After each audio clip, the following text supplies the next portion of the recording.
এখানে আমি থালাতে ঢেলে নিচ্ছি। দেখুন এত সুন্দর হয়েছে, কেমন আস্তে আস্তে উঠে যাচ্ছে আর কত সুন্দর লাগবে দেখতে। এই দেখুন আমি দেখাচ্ছি, এই দেখুন আস্তে আস্তে কত সুন্দর উঠছে। এটাকে হালকা হাতেতে তুলতে হবে।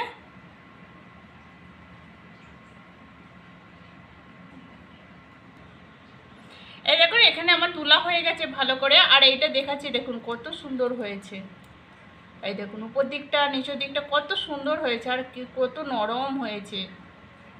এই দেখুন এবার এটা মোটাও বানাতে পারেন, পাতলাও বানাতে পারেন। পাতলা বানালে তাড়াতাড়ি শুকনো হয়ে যাবে, মোটা হলে একটু দেরি হবে। আর অন্য কিছু নয়, সব কিছু জিনিসই একই, আর দেখতেও ভালো, খেতেও ভালো লাগবে। নমস্কার বন্ধুরা, বাঙালি কুকিংয়ে সবাইকে স্বাগত। সবাই ভালো আছে, আমিও ভালো আছি। আজকে আমি একটা রেসিপি বানাচ্ছি, আপনারা দেখুন প্রথম থেকে শেষ পর্যন্ত। আর রেসিপিটা খুব সুন্দর, 1 বছর ধরে সংরক্ষণ করা যায়। আর এখানে এখন কাঁচা আম উঠেছে, কাঁচা আম দিয়েই আমি রেসিপিটা বানাচ্ছি। আর খুব সুন্দর রেসিপিটা, খেতেও খুব সুন্দর লাগে। দেখুন আজকে আমি কি রেসিপি কি করে বানাচ্ছি আর কি বানাচ্ছি না বানাচ্ছি। এখানে আমি কাঁচা আম নিয়েছি। এই কাঁচা আমগুলোই দেখুন, আমি কিন্তু কাঁচা আম নিয়েছি। এই কাঁচা আমগুলোকে আমি চোপা ছাড়িয়ে নেব। এখানে আমি আমের চোপাটা ছাড়িয়ে নিচ্ছি। আর এখানে অবধি যে সকল বন্ধুরা দেখেছেন প্লিজ একটা লাইক দিয়ে দিবেন। পুরনো বন্ধুদের জানাচ্ছি অসংখ্য ধন্যবাদ, আমার এভাবেই আমার পাশে থাকুন। নতুন বন্ধুদের জানাচ্ছি আমার ভিডিওটা যদি কিছু অংশ ভালো লেগে থাকে তাহলে সাবস্ক্রাইব করে পাশে থাকবেন। এখানে আমি আমটাকে ভালো করে ছাড়িয়ে নিচ্ছি, চোপাটাকে আমি পুরোটাই ছাড়িয়ে নেব। এখানে আমার আমগুলো পুরো কাটা হয়ে গেছে। আর আমগুলো আমি একটু ধুয়ে নিচ্ছি। এখানে আমটা আমি ভালো করে ধুয়ে নিচ্ছি। আর এই রেসিপিটা খুবই সহজ বানাতে, আর ছোট বড় সবারই পছন্দ আসবে। রেসিপিটা দেখার পরে খেতে যাওয়ার মন ইচ্ছা করবে, যে খেতে ইচ্ছা করবে, আর সবার জিভ দিয়ে জল আসবে। এখানে আমি পুরো আমটাকে ধুয়ে নিয়েছি ভালো করে। এবার আমি কেটে নিচ্ছি। আমের কিন্তু আমার আঠি হয় না, এই দেখুন এর মধ্যে যে শক্ত অংশটা থাকে কিন্তু আমার নেই। এটা পুরো আমার নরম টাইপের, পুরো এইরকমই আমেরই দরকার। আর একটু আঁটি হয়ে গেলে কোনো অসুবিধা হবে না, কিন্তু খুব খুব বড় ভাবে হবে না। এরকম ছোট ছোট করে আমি কেটে নিচ্ছি আমগুলোকে।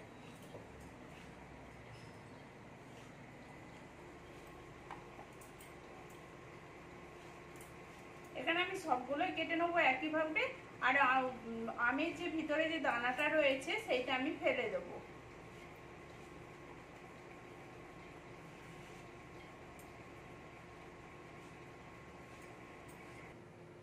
এখানে আমি সবগুলো কেটে নিয়েছি। এবার একটা আমি কোড়া বসিয়ে নিয়েছি। কোড়াতে আমি জল দিয়ে দেবো, বেশি পরিমাণে আমি জল দিচ্ছি না। এখানে আমি অল্প করেই জল দিচ্ছি, 3-4 বাটির মতো আমার জল হবে। আমার আম যেরকম সেরকম হিসাবে আমি জলটা দিচ্ছি, কিন্তু বেশি জলের প্রয়োজন হবে না। এবার আমগুলো যে কেটে রেখেছিলাম আমগুলো আমি সব দিয়ে দিচ্ছি এর মধ্যে। এখন আমগুলো আমি সব দিয়ে দিলাম। এবার দিয়ে এইটাকে আমি একটু সিদ্ধ করতে দেবো। আমগুলো যতক্ষণ না নরম হচ্ছে আমি ততক্ষণ অবধি অপেক্ষা করব। আর আম তো তাড়াতাড়ি সিদ্ধ হয়ে যাবে, কেননা কাঁচা আম তো, ওই জন্যে। এখানে নরম কাঁচা আম তাড়াতাড়ি সিদ্ধ হয়ে যাবে। সিদ্ধ হওয়া অবধি আমি অপেক্ষা করব। আমি এখানে খুলে দেখছি আমটা সিদ্ধ হয়েছে কিনা।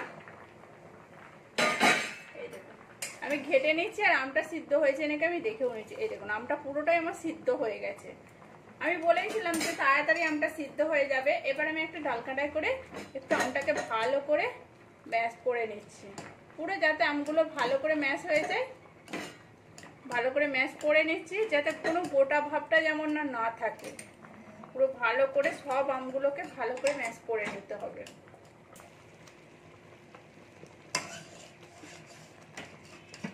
এখানে আমটা ভালো করে আমি ঘেটে নিয়েছি। এবার আমি এটাকে নামিয়ে নিচ্ছি, কড়াটা আমি নামিয়ে নিচ্ছি। আর এই দেখুন আমার পুরো আমটা পুরো ঘাঁটা হয়ে গেছে। এবার এটাকে আমি একটু ছেঁকে নেব। এখানে আমি একটা ছাঁকিয়ে নিয়েছি। এবার আমি এটাকে ছেঁকে নেব। এটাকে এই জন্য আমি ছেঁকে নিচ্ছি, এখানে যে সেই আমের যে উপরে যে ভিতরে যে আঠি মতোটা রয়েছে সেইটা পুরো যে শক্ত হয়ে আছে সেইটা পুরো বেরিয়ে যাবে, আর আমটা পুরো ভালো করে ছাঁকা হয়ে যাবে। আমি ভালো করে ছেঁকে নিচ্ছি আগে। এই দেখুন এরকম ভাবে আমি ছেঁকে নিচ্ছি। এরকম করলে পুরোটা ভালো করে ছাঁকা হয়ে যাবে। এখানে আমি পুরোটাই ছেঁকে নিয়েছি। এই দেখুন বেরিয়েছে, এইটা আমি ফেলে দিচ্ছি। এবার এদিকে আমি কোনাটাকে আরেকবার কষিয়ে নিয়েছি। এবার এর মধ্যে আমি দিয়ে দিচ্ছি,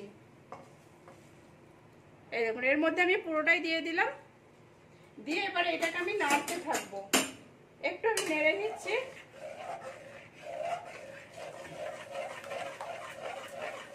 এখানে আমি এবার ঘেঁটে নিয়েছি। এবার আমি চিনি দিয়ে দিচ্ছি। এখানে আপনাদের পরিমাণ অনুযায়ী আপনারা চিনি দিবেন। আমটা যেরকম থাকবে টক মিষ্টি সেরকম হিসাবে দেবেন। আমার এখানে আমটা একটু মিষ্টি ছিল বলে আমি চিনির পরিমাণটা কম দিলাম। এবার আমি এখানে নুন দিয়ে দিচ্ছি, হাফ চামচের মতো নুন দিয়ে দিলাম। আর 1 চামচের মতো আমি বিট নুন দিয়ে দিচ্ছি এখানে। আর একটু হাফ চামচ জিরে গুঁড়ো দিয়ে দিচ্ছি। দিয়ে এইটাকে আমি ভালো করে একটু নাড়তে থাকবো। এখানে আমি ভালো করে মিশিয়ে নেবো, কার চিনি থেকে জলটা ছাড়বে আমি ততক্ষণ একটু অপেক্ষা করব। এখানে কিন্তু আমার অনেকটা গাঢ় হয়ে গেছে, এই দেখুন কতটা গাঢ় হয়েছে। এবার আমি এখানে চিলি ফ্লেক্স দিয়ে দিচ্ছি, হাফ চামচের মতো আমি চিলি ফ্লেক্স দিয়ে দিচ্ছি। আর একটু আমি কালার দিয়ে দিচ্ছি, গ্রিন কালারের বানাবো আমি, ওই জন্য গ্রিন কালারটা দিয়ে দিচ্ছি। ফুড কালারটা আমি একটু দিয়ে দিলাম। দিয়ে এবার আমি এটাকে ভালো করে নাড়তে থাকবো। আর আরেকটু এটা গাঢ় হবে, ওই জন্য আমি একটু ভালো করে নেড়ে নিচ্ছি, কালারটাও ভালো করে মিশিয়ে নিচ্ছি। এখানে এটা কিন্তু আমার হয়ে গেছে, এই দেখুন কতটা গাঢ় ভাবে হয়ে গেছে। এবারে এটা আমি গ্যাস বন্ধ করে দিচ্ছি। এখানে আমি গ্যাস বন্ধ করে দিলাম। তারপর আমি কি করছি ঢেলে নিচ্ছি, দেখাচ্ছি আমি। এখানে আমি তেল নিয়ে নিয়েছি, তেলটা ভালো করে ব্রাশ করে নিচ্ছি। পুরো থালাটাতে ভালো করে ব্রাশ করে নিতে হবে, পুরো থালাটাতে ভালো করে লাগিয়ে নেবো ব্রাশে করে। এই দেখুন চারদিকটাও পুরো ভালো করে লাগিয়ে দিচ্ছি, সাইডটাও পুরো। তেলের বদলে ঘিও দিতে পারেন, কোনো অসুবিধা নেই। এখানে আমার ভালো করে মাখানো হয়ে গেছে। এবার আমি আস্তে আস্তে এটাকে ঢেলে নিচ্ছি।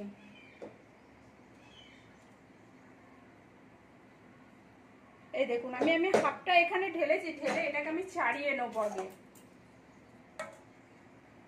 দেখুন এরকম করে ছাড়িয়ে নিতে হবে।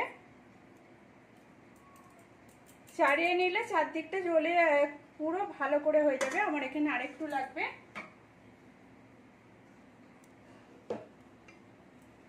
এই দেখুন এবারে এইটাকে আমি ভালো করে ছাড়িয়ে নিচ্ছি, আলতো হাতেতে চারদিকে ছাড়িয়ে দিলে পুরো গোল ভাবে শেপটাও এসে যাবে আর খুব সুন্দর লাগবে। এখানে আমি ঢেলে নিয়েছি, আমার দুটো থালাতেই হয়ে গেছে। এবারে এইটাকে আমি পাখার হাওয়াতেও শুকনো করে নিতে পারি, যে রোদের ঝামেলা, রোদকে না যাব না, আর রোদও ভালো বেরাচ্ছে না। পাখার হাওয়াতে দিয়ে দিলে এ পুরো সারা রাতে শুকনো হয়ে যাবে। আর রোদে দিয়ে দিলে এক বেলা লাগবে, পুরো 12 ঘন্টা লাগবে। আমার পুরো ভালো রোদ বেরালে 5-6 ঘন্টাতেই শুকনো হয়ে যাবে। আমি এবার এটা রোদেও দিয়ে দিতে পারি, পাখাতেও দিয়ে দিতে পারি। আর যে কাপড় দিয়ে যে পিঁমড়ে লাগলে তাহলে একটা বাটি দিয়ে দিবেন, বাটির উপরে জল দিয়ে আর বাটিটা উপর করে তার উপরে থালাটা দিয়ে দেবেন। কেননা তাহলে পিঁমড়ে লাগবে না আর ভালো লাগবে, আর কোনো অসুবিধা হবে না। সে একটা চুবড়ি চাপাও দিয়ে দিতে পারেন, কিংবা একটা শুকনো কাপড়ও ঢাকা দিয়ে দিতে পারেন, কোনো কিছু না পড়ার জন্য। আমি এটাকে এবারে শুকনো করে তারপরে ফিরে আসছি। এই দেখুন শুকনো হয়ে গেছে সবগুলো। এই দেখুন আমগুলো যে দিয়েছিলাম আম সত্ত্ব করতে, এটা আমার শুকনো হয়ে গেছে। এবার এটাকে আমি দেখাচ্ছি। এবার আমি এটাকে কেটে নিচ্ছি। এই দেখুন এরকম করে ছুরি করে লম্বা করে কেটে নিচ্ছি। আর এমনিও তুলতে পারেন, কোনো অসুবিধা হবে না। আর এটা তুললে এরকম করে কেটে তুললে একটু তাড়াতাড়ি তোলা হবে। আর এইটুকুনি এবার এটাকে আমি ভালো করে তুলে নিচ্ছি। এখানে আমি পুরোটা কেটে নিয়েছি, এই দেখুন ভাগ করে নিয়েছি ছুরি করে। এবার আমি এটাকে তুলে নিচ্ছি আস্তে আস্তে। কত সুন্দরভাবে উঠছে, আস্তে আস্তে তুললে খুব সুন্দরভাবে উঠে যাবে। এই দেখুন আমার কত সুন্দরভাবে উঠেছে। এবারে এটাকে আমি যদি গোল করে নিই, এটা আরো দেখতে সুন্দর হয়ে যাবে। এই দেখুন, আর এইটা তো খাওয়াই যাবে সব সময়, খুব সুন্দর, জিভে জল এসে যাবে দেখলে। আমি এটা এবারে পুরোটাই তুলে নিচ্ছি।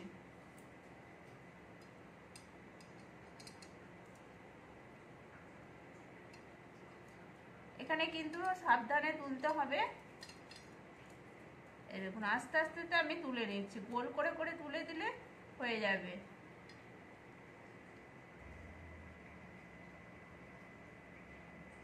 কত সুন্দরভাবে উঠে গেছে, কোনোভাবে লেগে নেয় কিংবা ছিঁড়ে যাচ্ছে, কোনো কিছু হচ্ছে না। এই দেখুন এরকম করে আমি সবগুলোই তুলে নিচ্ছি একইভাবে।